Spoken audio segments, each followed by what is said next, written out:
You know what time it is?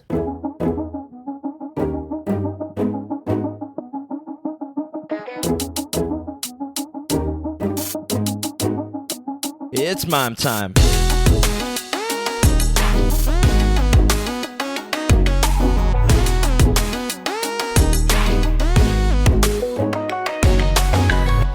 What's up, Mimer Timers? How are y'all doing?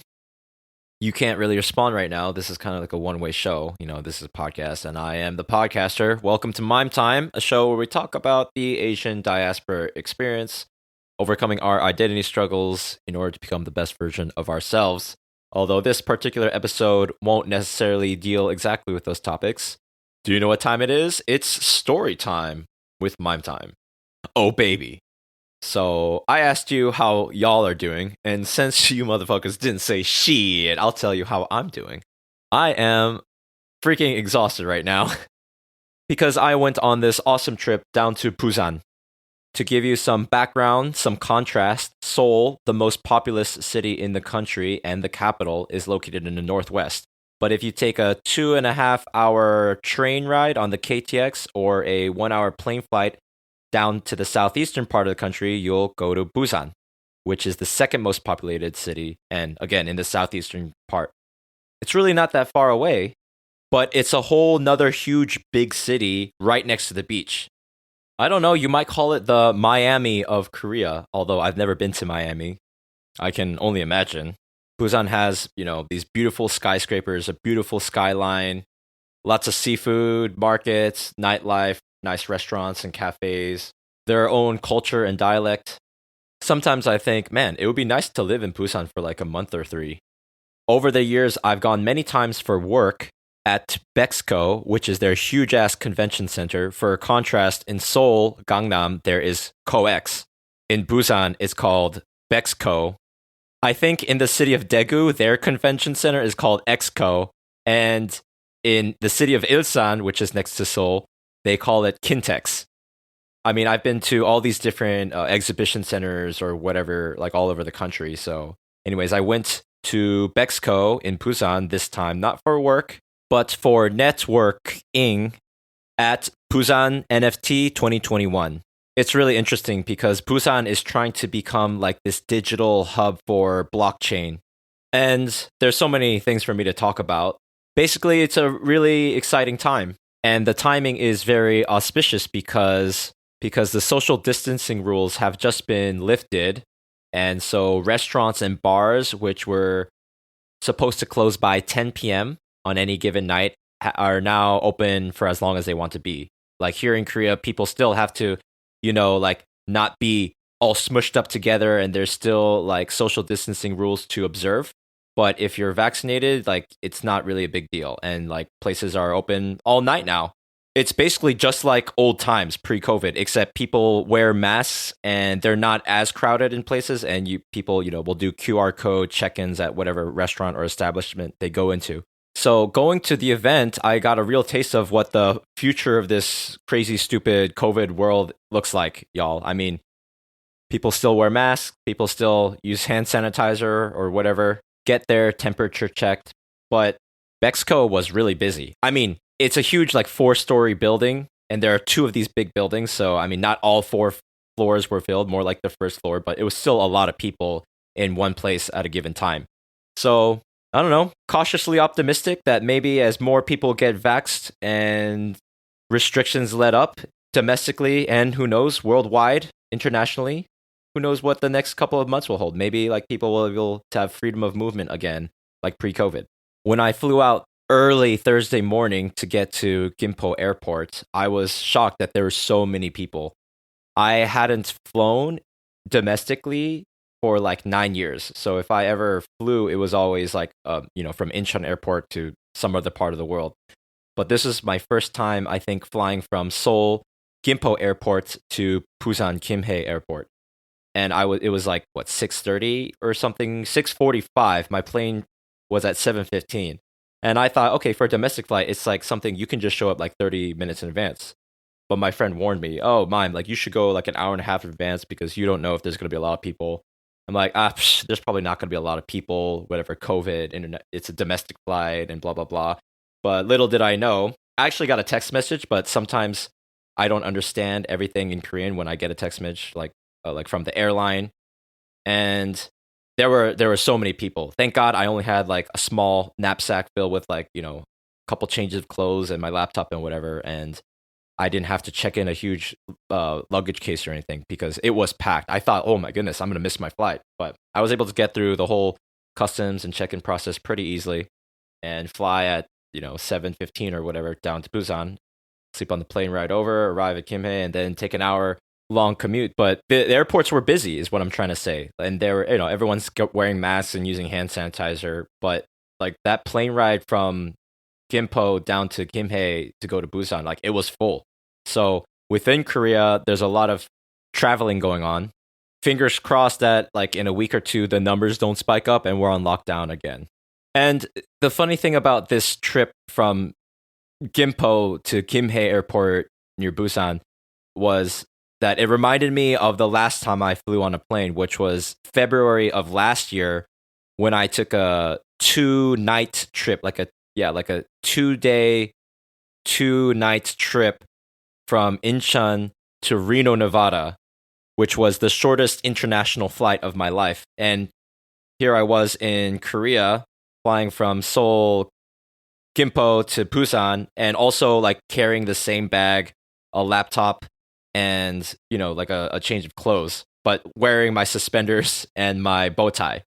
I like to travel light, especially if it's for a short trip like this. But I'm fortunate that I'm able to get on a plane or get on a train and go anywhere at all. We're so lucky in this modern day and age that we can do that, even in these COVID times, especially in these COVID times. So anyways, I go to Busan NFT. I go to Bexco, which is, it has these 2 big exhibition halls. And so into exhibition hall 2. And like I said, there's just so many people. And entering the main halls where the expo is taking place, there are all these kiosks. There are dozens of kiosks from different companies and different organizations talking about blockchain this, crypto that, NFT that. A big stage where there are speakers giving their presentations and whatnot. And it reminded me of when I used to attend blockchain events all the time, like just a couple years back before COVID and even before the market crashed, when crypto was in a deep bear market. There was a whole section where, people could put on these VR goggles, Oculus Rift stuff, and like get involved in the metaverse. And there was like another place where you could mint your own NFT for free. And there was an art gallery of Korean artists who had minted their art and paintings into NFTs. There was a part where you went indoors into this one exhibit with, a bunch of mirrors and smoke and lights and geometric figures and mirrors. There was one guy doing a live painting next to a DJ playing some chill tunes and a crowd standing around looking at this guy, paint his stuff.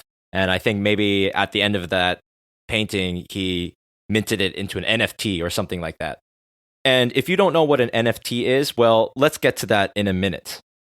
So this Busan NFT event was a really fascinating new combination of art and blockchain technology and finance and gaming. I mean, come to think of it, it was a real jampong. It was a real hot pot of all these different disciplines and fields and industries. You had nerdy ass developers and gamers and people in finance, career people, marketers and project managers and developers. And you had artsy folk, hipsters, the booth babes. Shout out to all my booth babes out there. It's a very honorable and respected form of marketing. There were young people, old people, and foreigners, expats, some of which are my friends, involved with the event or just wanting to come down to Busan for a couple of days to hang out. Before COVID and before the bear market, what I did so many times going to these blockchain events in Seoul was, I would go and hand out business cards and say, hey, I'm a club promoter, I'm a party planner, and if you need an after party space for your blockchain event, or if you want to book an event that's exclusive for your company or for your project or whatever, then please let me know. So I never worked, in a professional, official sense in the blockchain space, but I made lots of friends in crypto and blockchain. They'd come to my parties and we'd hang out, and I'd introduce them to other people in the space as well. Oh, it's not really complicated. It's like, oh, you work in this field? Let me introduce you to this person who's also a good friend of mine in this field. and let's all have a drink. So all those years of being a party slash club promoter and then going to these professional career networking events or conferences or whatever taught me the importance and value of networking and being a good connector. So going to the event and seeing all the cool booths and checking out whatever technologies and projects, I mean, that's great. But at this point, what I realized is I just wanted to go so I could meet the friends and the people that I know. I knew a couple of the speakers at the event, and one of them later that night, on the first night on Thursday, he invited me to hang out with his friend. And because my friend vouches for me, well, his friend likes me already. And then I get to meet my friends, friends. And then I have new friends who are really cool that I could maybe invite to future parties if the COVID stuff goes away and I do parties again. People who I really enjoy connecting. And if you're listening to this, then, and I just met you over the past several days, well, you're one of these amazing people that I've had the privilege and fortune to meet. So thank you very much for being so cool to me, for making me feel like I'm respected and I'm admired for who I am.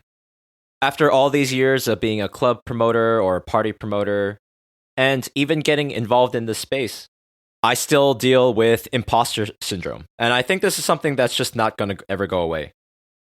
I know people who are, for in every sense of the word, successful. People who are millionaires, people who run huge companies, providing a lot of value in their products or services or investments to the world.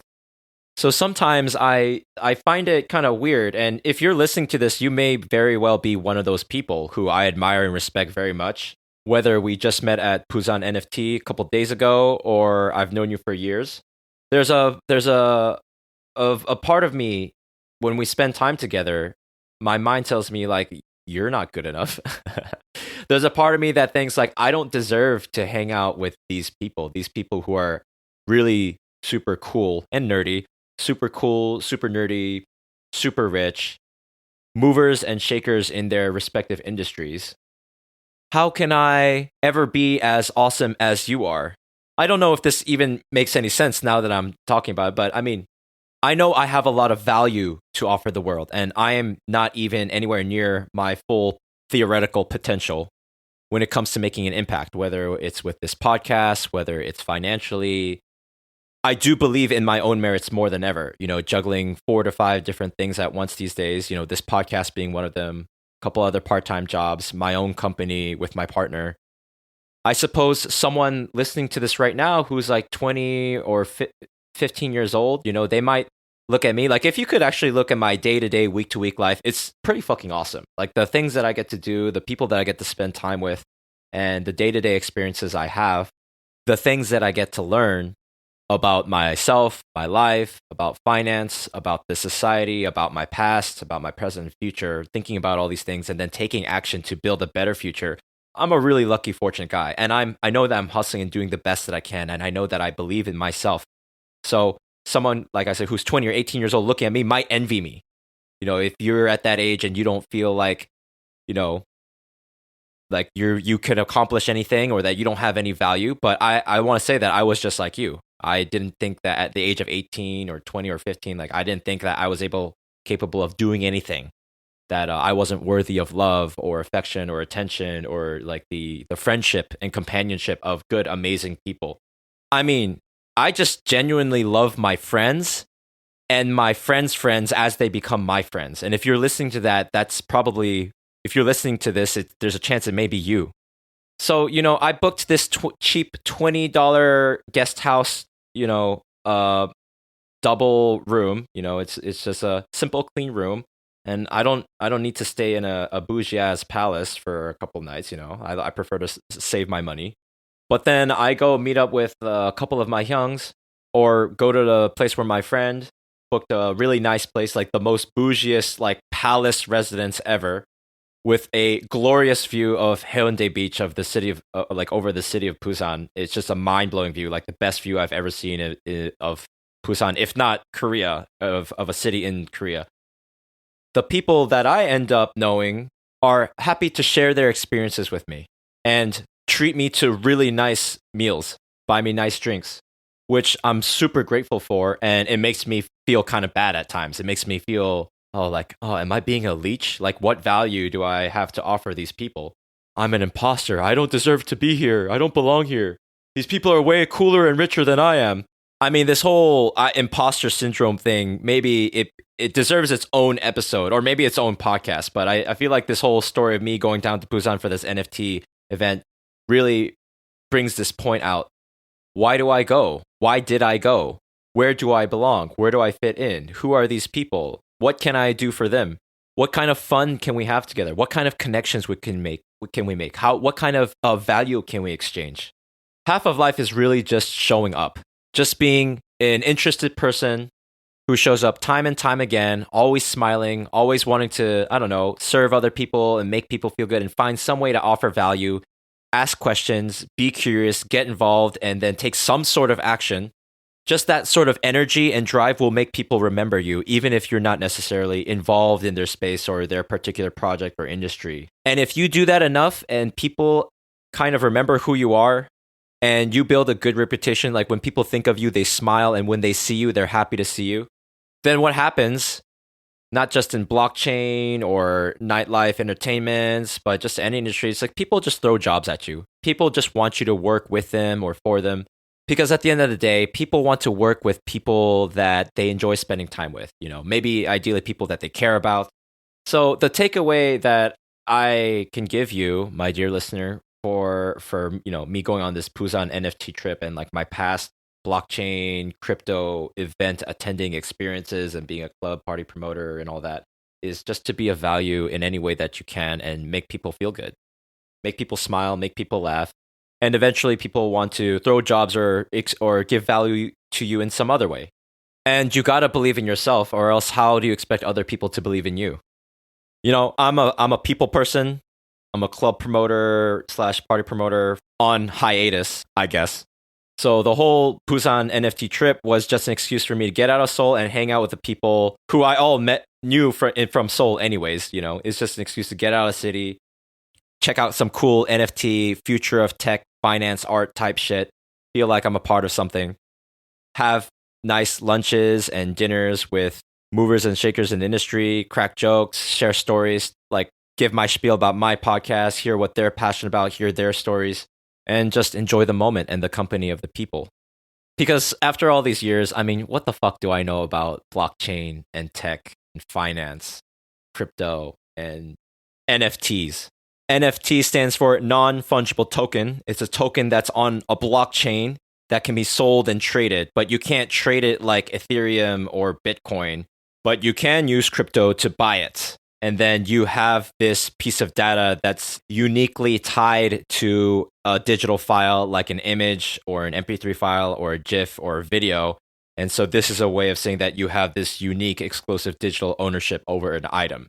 That's kind of like my working idea of what it is. I've watched different videos and, Googled it several times. But on one hand, it seems like a way, like the use case for this seems legit in that, artists can put this up on like a marketplace, and then people who have crypto can like buy their artwork and then they get paid. So there's lots of people out there who are, artists, and they're putting up their art and then they're making money off it. So any way that, artists can put their art out there and get paid for it, if that's what's happening with this NFT stuff, like I think that's great. But it could be a whole tulip bubble where it's just people are just going crazy. NFT is like the most hype word of the day. It's the most hype keyword of the day. So who knows? Maybe by 2022, like there's going to be a huge bubble burst and like everyone's like, oh, NFTs are all a scam and like this is stupid. It's like a tulip bubble. It's like the .com bubble. Or maybe it really is a new renaissance of, blockchain, crypto tech, and art. I mean, it's really exciting times. Oh, NFTs, is this something that's going to make me rich? I mean, maybe, like, I don't know. Maybe we're going to miss the boat and it's just going to take off to the moon. And, it's like you'll regret in 10 years not buying not just Bitcoin, but this NFT or that NFT. Or maybe it's a huge bubble and it's all a scam. I don't know. But what I will tell you is that while I am interested in all of these things, I'm just as interested, if not more, in the people that I know. Because the people that I know in this space and industry are super fascinating, maybe weird, or just as weird as I am, if not more. They're movers and shakers and degens. thought leaders, pioneers in their field, or just really fun, cool guys or girls to just hang out with and kick it with. So the whole point of this episode, my dear Mime Timers, is for me to humble brag and, share some of my insecurities. So you have some perspective on who I am, where I'm coming from. I don't think I'm the smartest, most interesting, and I'm definitely not the richest person in the room, but maybe I'm like the most curious and I genuinely care about people. So I don't know how these cool, rich people want to hang out with me, blah, blah, blah, blah, blah. Mime, what are you really trying to say here? I think what I'm trying to say, sorry, I'm so tired, guys. I think what I'm trying to say is that I am a really lucky guy and I believed in myself and I put the time in so that I could be in this position to go to a beautiful city by the beach and go to this conference and meet friends that I know who introduce me to their friends and we have great times together. And party and hang out. I mean, that never changes. But this is a dream to me. Do you know what I mean? If you know my story, like my dysfunctional upbringing and my depression and like my lack of self-esteem throughout my whole life, which is tied very deeply to my identity crisis and not knowing who I am. I dress up in a bow tie and suspenders and I look good and I hang out with other cool people that I know that are my friends. And then we just hang out and they introduce me to their friends. I'm surrounded by people who I deeply admire and respect and want to emulate. And if you met me, especially in the past week, that applies like to you. Superficial thing. And this is maybe like a weird thing to say, and it's very personal. And I don't know if I should say it on my podcast, but I already brought it up, so I might as well. To some of you who know me, who I went to the Busan NFT event with, and I was fortunate enough to see you there. I feel like I'm a really lucky guy to know you. You know who you are if you're listening to this. I feel like I was meant to meet you and you are the right people to meet. And I'm really fortunate and grateful that we could spend time together. I'm very fortunate and grateful to know you and thank you for being who you are, for even giving me the time of day, for making me feel like I belong, which helps me break down pieces of my insecurity so that I can become a better person. It might seem superficial, but thank you for being so cool to me. And if there's anything I could do to add value to your life the way that you have to mine, then please never hesitate to ask. So, do you see, fam? I am surrounded by the people who I want to be like, and I am always in the process of becoming the person who I wanted to be when I was a kid. And therefore, I am fulfilling the dream. I am manifesting the dream of who I wanted to be when I was a kid, day in and day out. And if a bum like me can do it, so can you. You gotta believe in yourself and take action and give lots and lots of value to people. Be curious and be willing to help out and try different things and see what you're good at, see what interests you. That's my general self-development, self-help cliche ideas for you all, coming from personal real-life experiences. It's okay to make mistakes. It's okay to have imposter syndrome. It's okay to feel like you don't know who you are, but just be a good person and offer value and smile all along the way. Make people laugh. Be curious. Because you know what the most valuable NFT, you know what's really non-fungible? It's you. There's only one you. Don't be a scam. Don't be a bubble. Actually believe in yourself and provide value. Because whether or not NFTs are a scam or the next renaissance in finance and art, you have to be stuck with you. I just had an idea. What if I just minted the MP3 file of this episode into an NFT? Welcome to the auction house. Mime Time, episode 47. Busan NFT Adventures. The real NFTs were the friendships we minted all along. Starting at 1,000 Ether, which is approximately $4.6 million. Do we have any takers? No? 1,000 Ether? Is that too much? Okay, all right, how about 900? No? Okay, 700. No takers, 500. 300. No? Okay. Last one. 100 Ether. Okay, super exclusive offer. 1 Ether. Anybody? Any takers? Please? Oh no, please buy my NFT. Please, even just 1 ETH for a starving artist podcaster. Aww. Anybody? Please?